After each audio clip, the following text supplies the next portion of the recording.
It was a beautiful day on the yard, and Ty is just going along, happily scribing and cutting this log.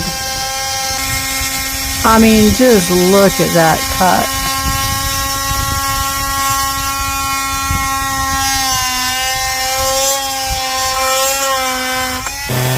It was perfect for when he came along with the chainsaw.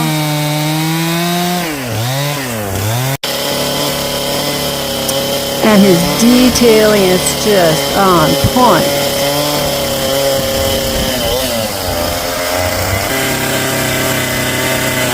But after all that work, a log of shit.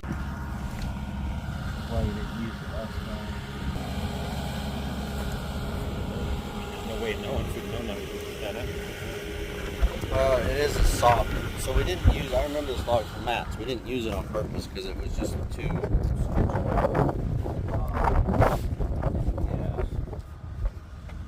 Why don't you before we cut any more on it, just hold off and let me see. Because right now I'm trying to figure out what I'm trying to make sure is I have these 4 cross pieces and then I can select these 2. So give me a few minutes and let me see if I can figure that out.